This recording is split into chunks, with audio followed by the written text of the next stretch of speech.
ने पढ़ा था मैटर वेव। मैटर वेव माने डी ब्रॉगली वेव।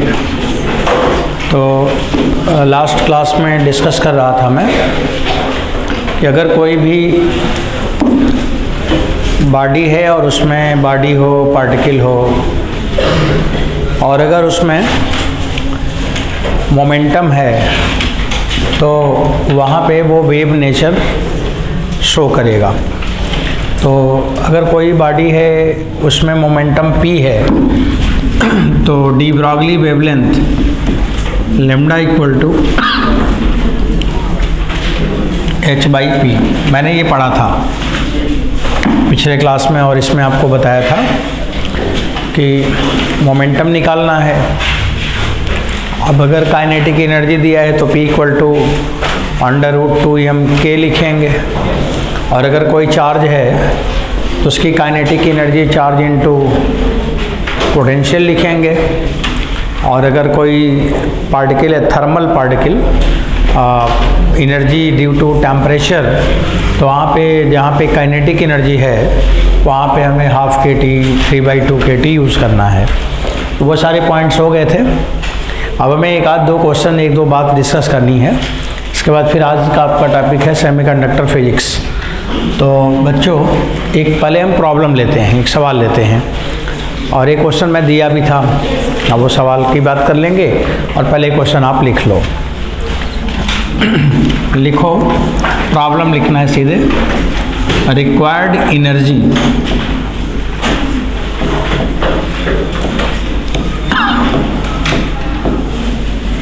पूछा है कितना एनर्जी देना है।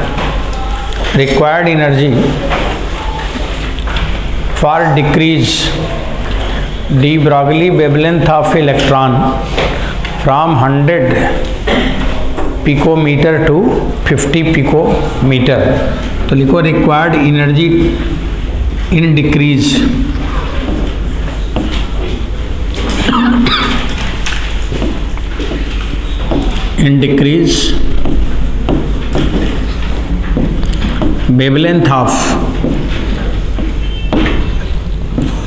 wavelength of electron,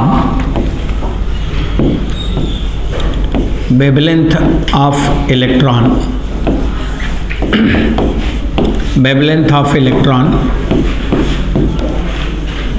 from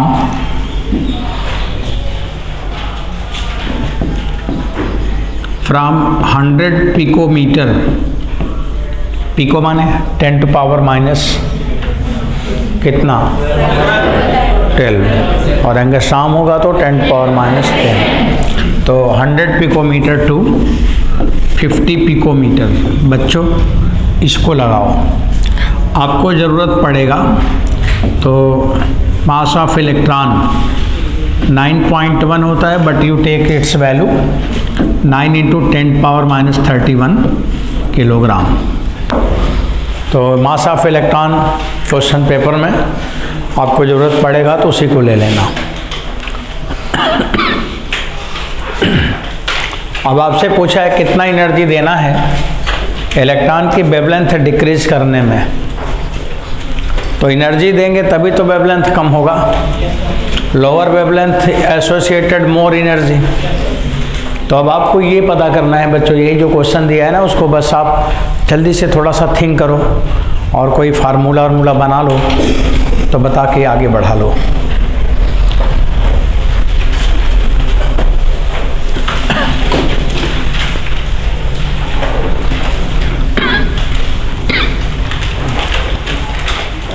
जब आप एनर्जी सप्लाई करोगे, आप जब वर्क करोगे तो क्या होगा, काइनेटिक एनर्जी इलेक्ट्रॉन का बढ़ेगा।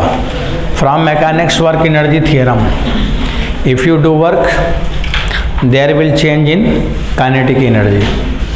अगर आपने वर्क किया तो काइनेटिक एनर्जी चेंज होगा, यही तो है वर्क एनर्जी थियरम। तो यहाँ पे आपसे पूछा है कितना वर्क करना पड़ेगा, कितना एनर्जी देना पड़ेगा। तो एनर्जी कितना देना पड़ेगा, तो ये हुआ जितना एनर्जी देना पड़ेगा तो वो एनर्जी वही होगा जो उसके काइनेटिक एनर्जी में डिफरेंस आ जाएगा। इनिशियल काइनेटिक एनर्जी इलेक्ट्रॉन का कुछ होगा, and if you provide some energy then there will change in energy, kinetic energy will change, और उसकी kinetic energy में जो change है वही आपने क्या किया, energy supply किया। बात समझ में आ रही है? अब ये final energy minus initial energy, इसे आप लोगों ने पढ़ा है, मैंने मैकेनिक्स में पढ़ाई है। फाइनल मोमेंटम इनिशियल मोमेंटम और divided by 2 into mass of electron. Kinetic energy होता p² बाई 2m। अब आपको बच्चों पता करना है कि व्हाट विल बी मोमेंटम। तो momentum p is known as h by lambda. तो here initial momentum h 6.6 10 to power minus 34 and its wavelength, initial wavelength it was given 100 picometer, तो 100 into 10 to power minus 12, you get 6.6 into 10 to power minus 24, right? SI unit kilogram meter per second. This was the initial momentum of the electron. ये हो गया kilogram metre पर second. बच्चों final जो होगा 6.6 into 10 power minus 34, Planck constant की value ली है मैंने। एच की वैल्यू पेपर में दिया भी रहता है, जो देगा वही लेना, मैंने ये लिया है। 50 है ना, तो 50 है तो आप यहाँ पे 2 इंटू करो और नीचे 2 इंटू 50 करो, कोई प्रॉब्लम? फायदा आसान हो गया। 6.6 इंटू 2 से मल्टीप्लाई करो तो 13.2 आएगा क्या?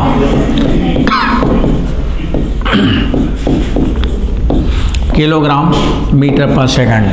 And now you know momentum initial and final. तो what will be answer now next one? अब आंसर आप निकाल पाओगे बच्चों? 10 power minus 24 is 10 power minus 48 and this final minus initial 13.2 square minus 6.6 square. इसे ऐसे बाहर कर लो, थोड़ा स्पेस बना लो, तो हटा दो। Divided by 2 into electronic mass 9 into 10 power minus 31 लग जाएगा। अब इसे कैलकुलेशन करनी है आपको, सिर्फ जितना आएगा उतना बच्चों आंसर हो गया जूल। ये जूल में आ जाएगा।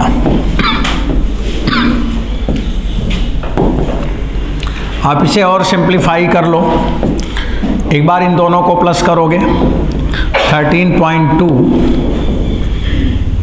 Plus 6.6 into 13.2 minus 6.6 upon 2 into 9 is 10 to power minus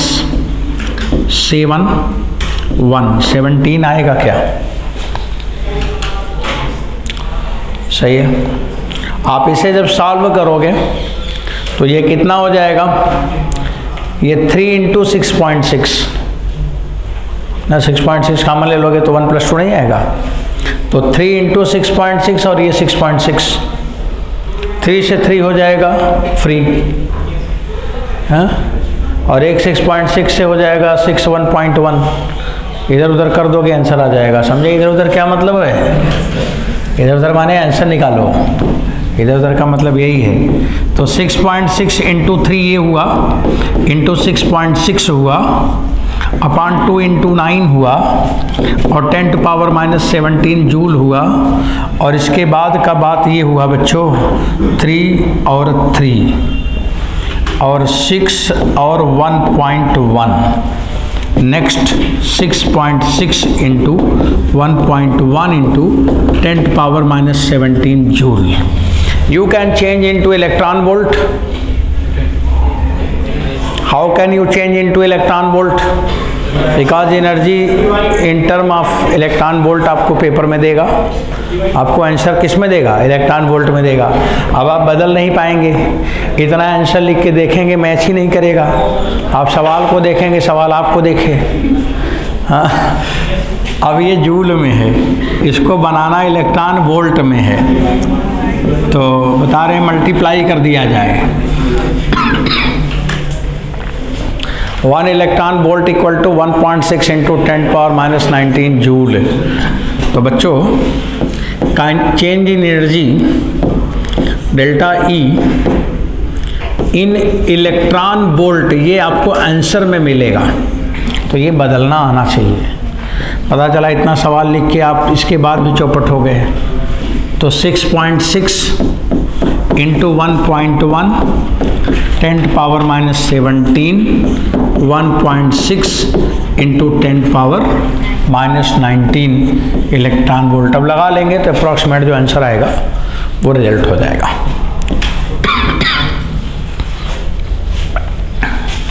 अब यहाँ 6.6 into 1.1 into 100 divided by 1.6, this is in electron volt. Right now बच्चों ये आंसर हो गया आपका। तो आपको एक क्वेश्चन दिया था डी ब्रागली पे, और एक सवाल आपको अभी लगाने के लिए जो दिया था लास्ट क्लास पे, उसको जरा आप पढ़ के सुनाएंगे तो मैं उसको आंसर देके फिर कुछ और बात बताऊं। हटा दिया जाए बच्चों, थोड़ा स्पीड बढ़ाओ।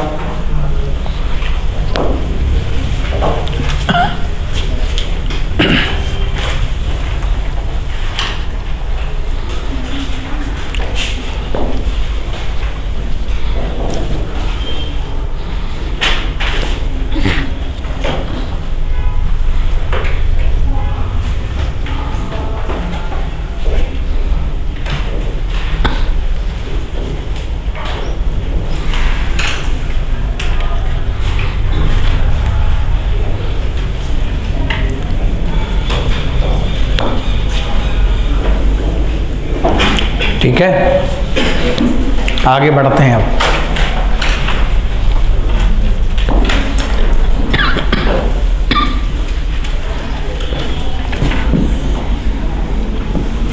देखो एक सवाल आपको दिया था पिछले क्लास में, लिखा था कि 2 particle having de Broglie wavelength λ1 and λ2 moving at right angle. तो लिखा था कि 2 पार्टिकल में 2 इलेक्ट्रॉन या 2 equal mass identical particle, 2 electron लिखा था, चलो 2 electron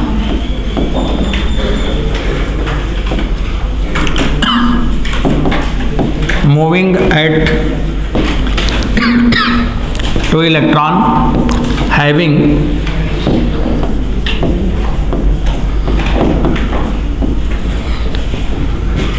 D Broglie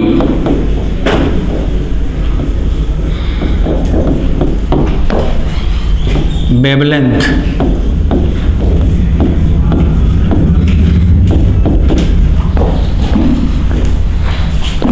λ1 and λ2 moving at right angle at 90 degree. ये क्वेश्चन में दिया था बच्चों, पूछा क्या है, if 2 electron having de Broglie wavelength λ1 λ2 moving at 90 degree, then find de Broglie wavelength of electron। देखो λ1 λ2 तो गिवन है ना, लेकिन फिर पूछ रहा है, गिवन है तो भी पूछ रहा है। Then find de Broglie wavelength of electron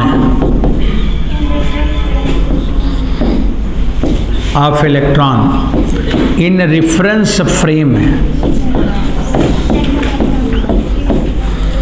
reference frame, its centre of mass. Its centre of mass. This is the question. तो लिखा हुआ है कि जिस इलेक्ट्रॉन का डी ब्रॉगली वेवलेंथ लैम्डा 1 है, वही इलेक्ट्रॉन का डी ब्रॉगली वेवलेंथ अपने सेंटर ऑफ मास के फ्रेम में कितना आएगा।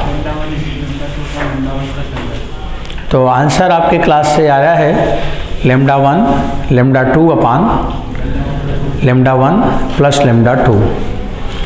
आप देखते हैं मे भी सही होगा, क्योंकि इन्होंने जो आंसर बताया है अच्छा करते हैं एग्जाम में, तो सही ही होगा। चलो बच्चों हम लोग लेकिन कैलकुलेशन करते हैं। देखो एक एक स्टेप शुरू करते हैं। पहले इलेक्ट्रॉन की बात कर रहे हैं, P1 बराबर h by lambda 1, momentum I cap, velocity V1 h by m lambda 1 I cap. This is the first equation. What will be velocity of the electron? So this is equal to h by m lambda 1 I cap. m is the mass of electron. बच्चों in the same fashion, what will be second one? Second electron have the velocity h upon m lambda 2 I cap नहीं, हाँ 90 degree है तो एक I cap तो एक J cap होगा। Okay बच्चों ये बात हो गई। अब इस क्वेश्चन में लिखा है in reference frame centre of mass, in reference frame centre of mass लिखा है। तो बच्चों मेरे को निकालना पड़ेगा VCM। VCM बराबर आएगा M1 V1 plus M2 V2 upon M1 plus M2, M1 plus M2 having equal mass, so there will be m and m. Now next half B1 plus B2, this is the VCM. In reference frame, what will mean of that reference frame? मतलब हमें electron की velocity लेनी है relative to centre of mass. Reference frame का मतलब क्या हुआ? Relative to centre of mass. तो लिखूंगा वेलोसिटी ऑफ इलेक्ट्रॉन 1 है पहला वाला,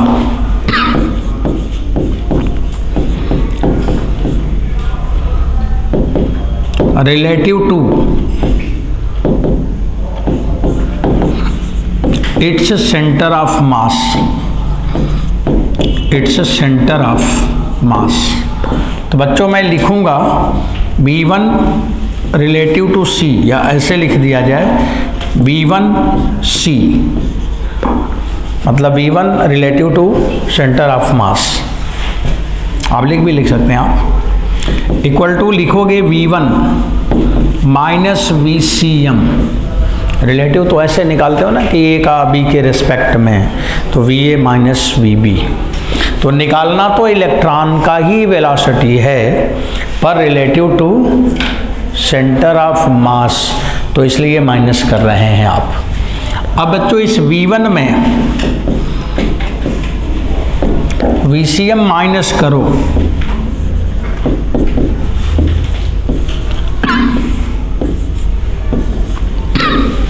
ये माइनस करो,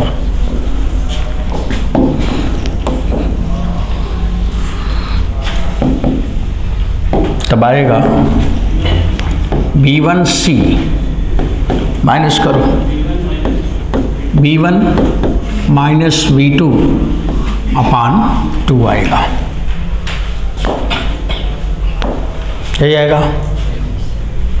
अब V1 माइनस V2, V1 की वैल्यू यहाँ पे है और V2 की वैल्यू भी है, दोनों है, लिख दो।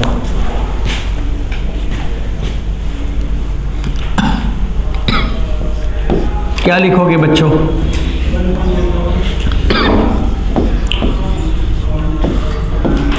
One upon lambda 1 I cap minus 1 by lambda 2 J cap. और V बराबर क्या लिखोगे? H अपान M lambda 1 dash, right, new wavelength lambda 1 से lambda 1 डैश हो गया। अब h by m will cancelled out, 1 by lambda 1 dash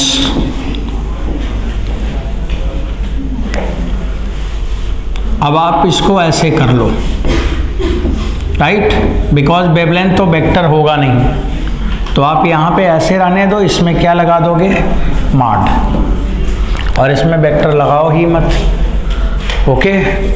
तो 1 by lambda 1 डैश बोलो,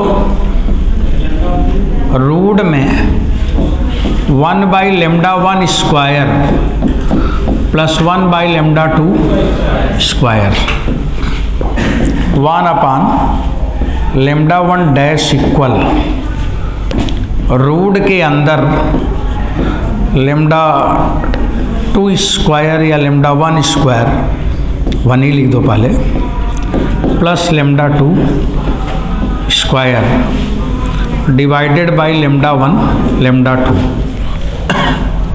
तो what will be de Broglie wavelength in relative to centre of mass is what, this is lambda 1 lambda 2 divided by root में आया lambda 1 square plus lambda 2 square, this is the correct answer, right. तो ये D Broglie wavelength आ गया।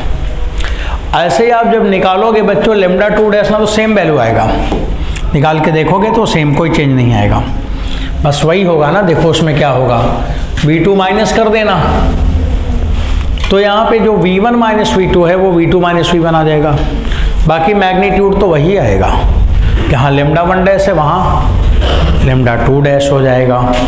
तो आप लिख सकते हैं in the same fashion we get lambda 2 dash is equal lambda 1 lambda 2 divided by under root lambda 1 square plus lambda 2 square. तो matter wave का ये प्रॉब्लम आसान क्वेश्चन होता है, इसलिए आपके एग्जाम में रहता है सवाल, उसके क्वेश्चन को प्रैक्टिस में लें।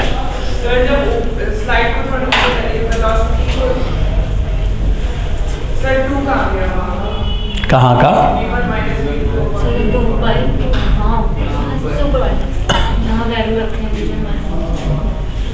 अच्छा, टू रह गया है, 2 छूट गया, अच्छा 2 लगा दो, 2 बच्चों मिसिंग हो गया है यहाँ पे,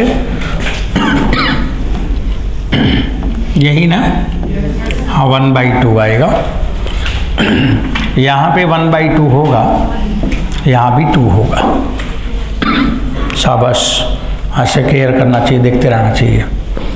अब यहाँ पे 2 हो गया, 2 lambda 1 lambda 2, यहाँ पे भी 2 हो गया, वो 2 रहेगा ना, वो 2 छूट गया था कैलकुलेशन में, 2 रहेगा।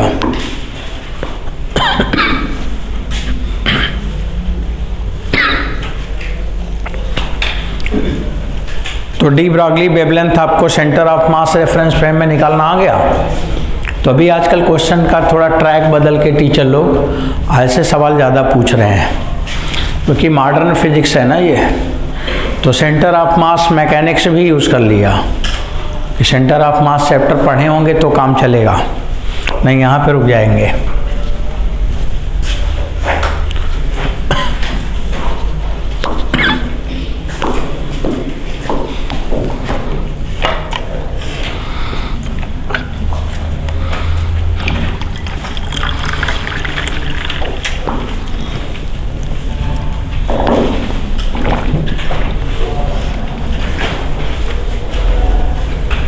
आगे बढ़े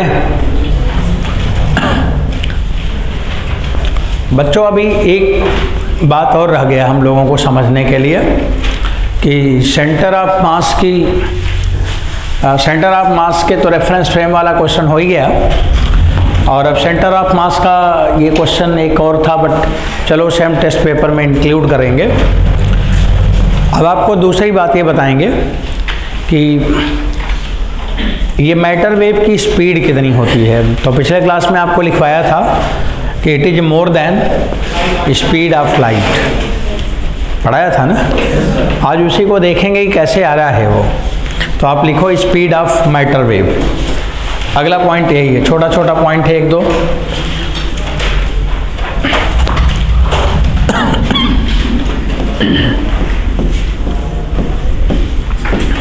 स्पीड ऑफ मैटर वेव,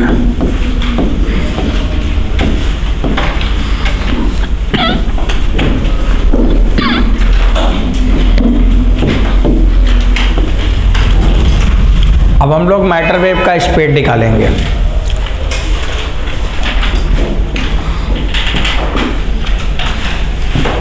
देखो एक फार्मूला आप लोगों ने पढ़ा है, velocity equal to frequency into wavelength. आप लिख सकते हैं velocity of wave equal to frequency को न्यू लिखते हैं और v बराबर फ्रीक्वेंसी इनटू वेवलेंथ, और यहाँ पे हम लेमडा को लेमडा लिखेंगे। सही है, वेवलेंथ हो गया। अब ये जो वेव है वो कौन वाला वेव है? ये वाला तो मैटर वेव है, तो इसका पूरा नाम ही लिख दो, मैटर वेव। तो बच्चों मैंने लिखा वेलोसिटी ऑफ मैटर वेव बराबर न्यू फ्रीक्वेंसी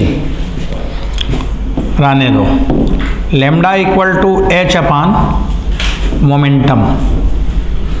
मोमेंटम किसका है? पार्टिकल का। जो मोमेंटम होगा वो किसका मोमेंटम होगा? मोमेंटम तो मैटर का होगा ना, मोमेंटम तो पार्टिकल नेचर का होगा ना। तो बच्चों मोमेंटम पार्टिकल का है, इसलिए अब आप लिख सकते हो वेलोसिटी ऑफ मैटर वेव बराबर H new, energy H new बराबर mc स्क्वायर, राइट, अपान p, p बराबर mv। m is the dynamic mass. If m is the dynamic mass, then there will total energy mc square, and it have momentum m into v, and now mass will be cancelled out. So this velocity of matter wave equal to c square upon v. This is the velocity of body, this is the velocity of particle. तो c square upon velocity of particle. No any one particle have more than speed of light or equal to speed of light. Particle का speed हमेशा कितना होगा?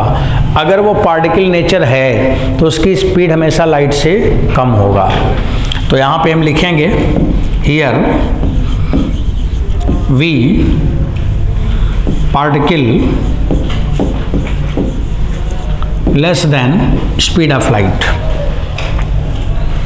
Less than speed of particle. तो बच्चों less than speed of light, तो आप अब देखो अपना समझ तो गया ना, अगर ये c से कम है तो ऊपर तो c स्क्वायर है, तो वैल्यू क्या होगा? It is always greater than c। तो आपने ये प्रूफ कर लिया कि velocity of matter wave always greater than speed of light.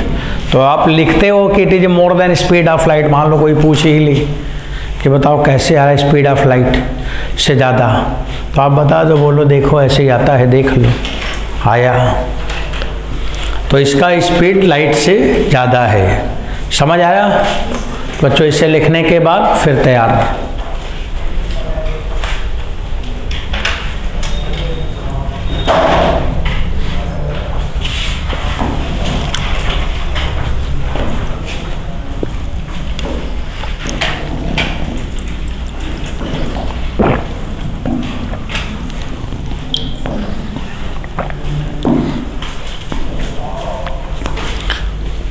हो गया? चलो थोड़ा आगे बढ़ा लेते हैं। एक छोटा सा रिजल्ट और डिस्कस करेंगे, उसमें नीचे लिख लो quantization of angular momentum, quantization of angular momentum.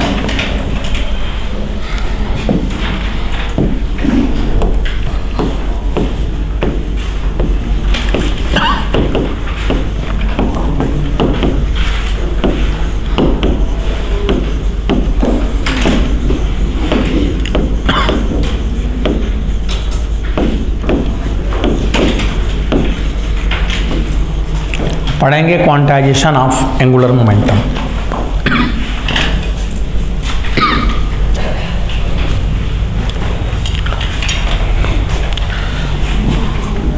बच्चों देखो,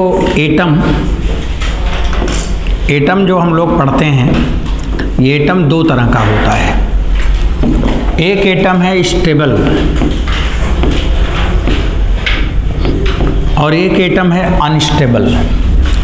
अनस्टेबल हम कर देते हैं, वो रहता तो स्टेबल ही पर हम अनस्टेबल कर देते हैं। अनस्टेबल एटम करने की ज़रूरत क्या है? बिकॉज अगर आप कई चीज़ों को अनस्टेबल करोगे तभी वो आपस में मिलेंगे। जैसे अभी मान लीजिए कि कोई ऐसा पॉलिटिकल पार्टी कुछ ऐसा वर्क कर दे कि जैसे पब्लिक अनस्टेबल हो जाए सारा देश में, तो तुरंत देखो नई पार्टी बनेगी और इसके बाद वो रूल करेगी। जैसे वो दिल्ली में नई पार्टी बनी और रूल कर रहा है, वो भी अनस्टेबिलिटी में ही बना था, कोयले के समस्या ही हुआ था। तो अब यहाँ पे जब भी अनस्टेबिलिटी होगी तो जितने अनस्टेबल होंगे वो क्या करते हैं, तुरंत मिल जाते हैं। और जब सारे अनस्टेबल मिल गए तो फिर एक नया पार्टी बन गया कि नहीं। तो ऐसे ही हम क्या करते हैं, एटम को अनस्टेबल करते हैं और दो तीन एटम को अनस्टेबल करके उसको रख देंगे तो दोनों तीनों मिलके एक नया एटम बन जाएंगे। तो एक नया एटम बन जाएंगे तो हम नए नए मटेरियल बना सकते हैं कि नहीं। अब पता ही हम हो सकता है कि बहुत सारे और भी मटेरियल को लेकर हम गोल्ड बना दें। जैसे डायमंड, मोती बना, पर्ल है, तो मोती कैसे बना? पानी से। हमने पानी को लिया, अब पानी के एटम को हमने क्या किया, डिफ्यूज़ करा के अनस्टेबल करके उसको मिला दिया और जैसे ही मिला वैसे ही वो क्या बन गया, पर्ल, मोती बन गया। मोती कहाँ बना था पहला? इलाहाबाद प्रयाग में, जहाँ माघ मेला लगा है, यहीं बना था। बनाने वाले अजय कौशाम्बी के, यहीं गंगा और यमुना का पानी लेकर इलाहाबाद यूनिवर्सिटी के लेबोरेटरी में मोती बना दिया। और इस समय वो जापान के सबसे बड़े साइंटिस्ट हैं। अभी पद्मश्री अवार्ड मिला था गवर्नमेंट ऑफ इंडिया ने उनको, मोदी जी ने दिया था। वो यहीं के थे, यहीं पर अल्लाहपुर में रहते थे। साकेत हॉस्पिटल के बगल में जो मकान है उसी में रहते थे। चलो बच्चों, उन्होंने बनाया था। तो अनस्टेबल हम बहुत सारे, अभी मैं गोल्ड बनाने के डायरेक्शन में हूँ, अभी समय बन रहा है गोल्ड। ये भी इलाहाबाद में झोसी में HRI है, हरिश्चंद्र रिसर्च इंस्टीट्यूट, वहाँ पे हो रहा है। तो अक्सर ये सब काम चलता रहता है। अब जैसे पर्ल है, मोती, पहले सीप, स्वाति नक्षत्र का पानी और इसके बाद सीप के अंदर बनेगा मोती और उसको समुद्र में लोग ढूंढेंगे जीवन भर तो पाएंगे एक मोती। अब राजस्थान में मोती बनाने वाला कारखाना है, चले जाओ, एक आध बैग फ्री में लेके चले आओ। वो 1100 रुपये का माला बनाता और 2 रुपये का इतना मोती मिलता है।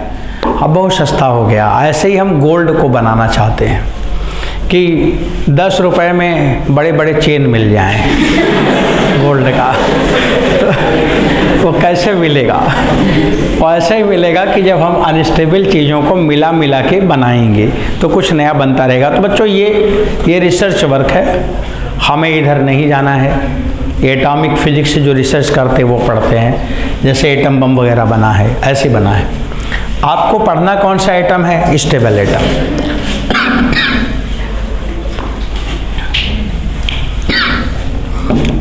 अब स्टेबल एटम में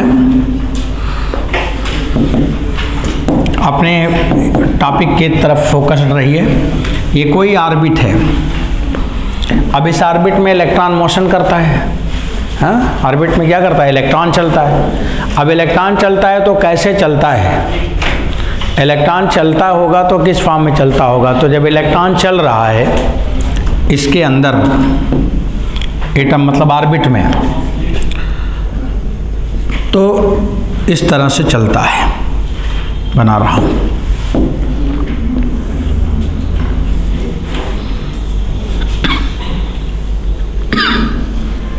ये कौन सा फॉर्म है? Wave form.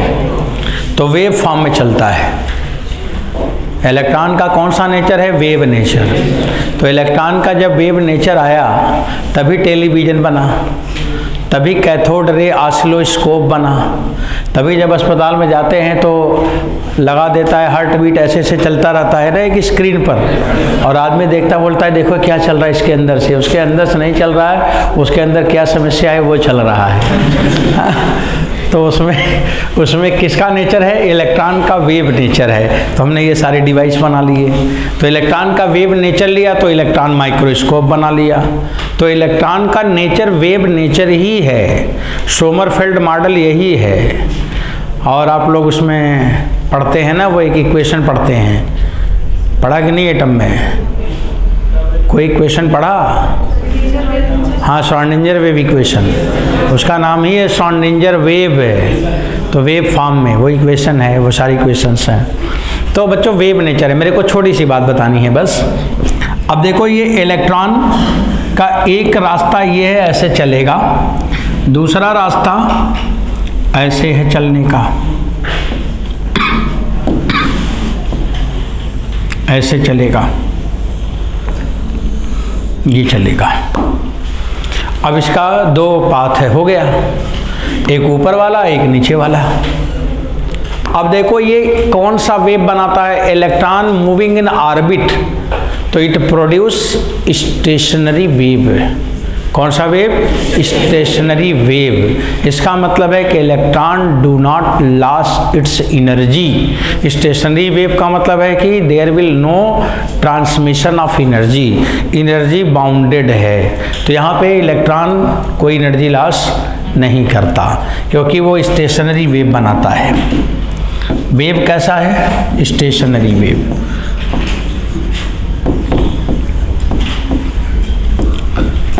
स्टेशनरी वेव है बच्चों, ये स्टेशनरी वेव है।